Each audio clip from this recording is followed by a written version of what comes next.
I don't know how you would describe this period of time that we are in, but I'm sure it's something that is spawning a lot of conversation on your campus. And I wonder how your students are feeling about this, what kind of questions you're hearing. Well, first, it's great to be with you and on this important topic and during this tumultuous time. And that's how I would, in fact, describe it, as being a tumultuous time. And the students at Ohio State, brilliant students, very thoughtful students, there's a degree of fear, there's a degree of concern, there's a degree of confusion, because they're being hit with a lot of mixed signals. Do you want us to have to sort of speak our mind and learn and be curious, or do you want us to sit down and be quiet? And in the absence of like really hard conversations about America's difficult parts of its history, then the things that we see today just seem out of context, seem to be coming out of nowhere. I'll just say quickly, America has a long history of political violence. And so what we see today is less an aberration than a historical continuation, despite how we may want to interpret it. Well, you've been studying and writing about civil rights for many years, and there have been some remarkable developments over the past couple of months. We saw one emerge this week in a story in the Washington Post about the Trump administration ordering national parks to remove certain slavery references. And we should note here that the national parks are home, in fact, to many former slave plantations, not to mention Civil War battlefields. In one case, a depiction of a slave, the Washington Post reports the administration wanted the scars removed from his back. Can you speak to why these depictions exist to begin with and what it would mean to remove them?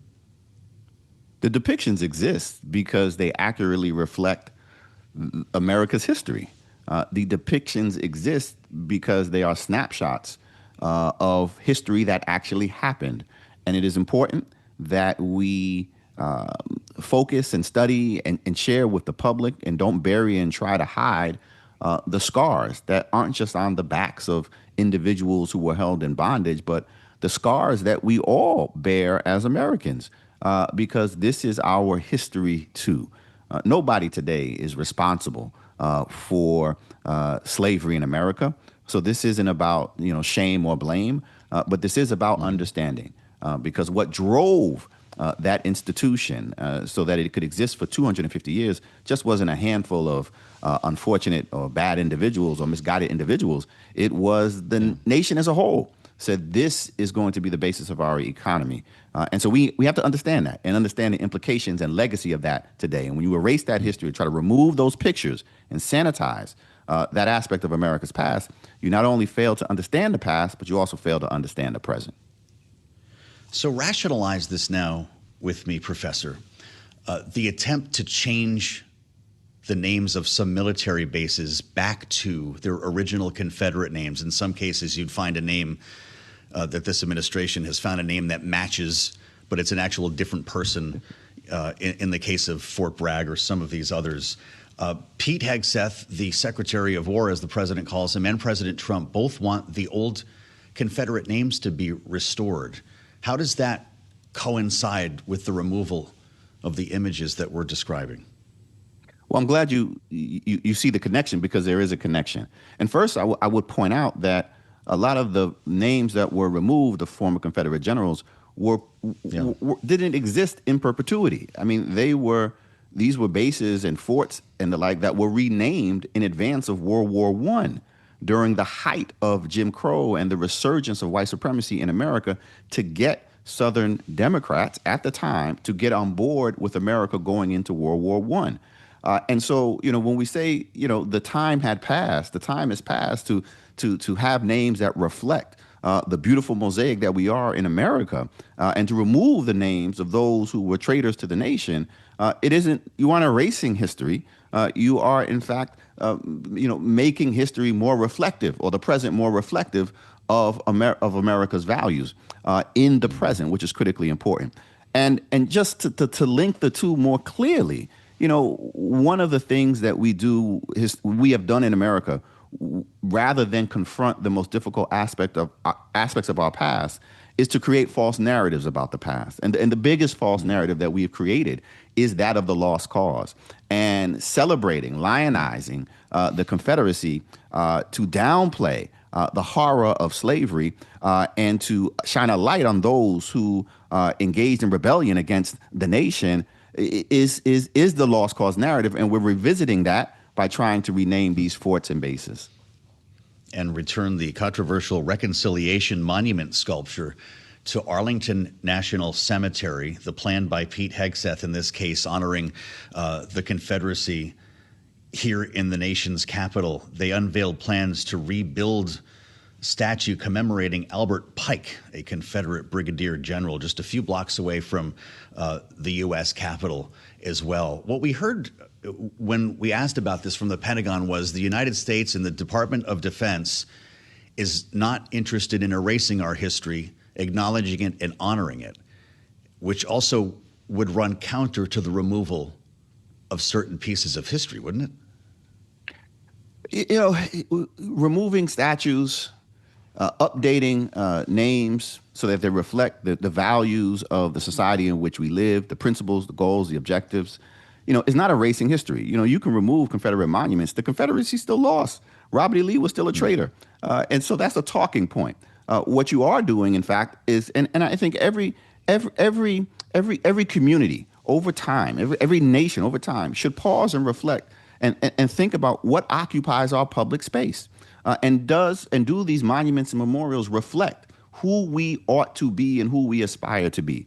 And I would humbly submit that uplifting the Confederacy and Confederate generals, those who took up arms against the United States, do not reflect the best aspects of America's past or America's present. You may have seen the White House Peace Vigil, which was standing there, kind of a tent with some signs around it, and a 24-hour stand by some anti-nuclear peace activists, essentially. It's been there for 44 years, Professor. Widely considered the longest continuous act of political protest in American history. Has been dismantled. Park Police went outside, tore the whole thing down last night after a reporter mentioned this to the president in the Oval Office.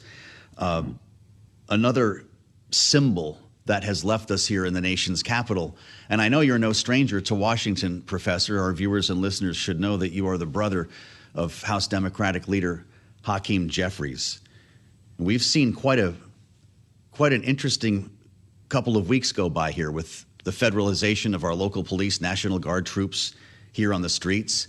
Can I ask you, with the course of study that you follow and the conversation that we're having right now, are you concerned that your university will run into political trouble as you teach the history of civil rights? I'm more concerned that my university, Ohio State University, home of the defending national football champions, I should say, will not necessarily run into political trouble, because what they've done is they've actually already bent the knee. They've shuttered diversity, equity, inclusion programs. They right now just announced the ACLU of Ohio has filed a lawsuit on behalf of a student who was expelled for nonviolent, non-threatening posts about the war in Gaza.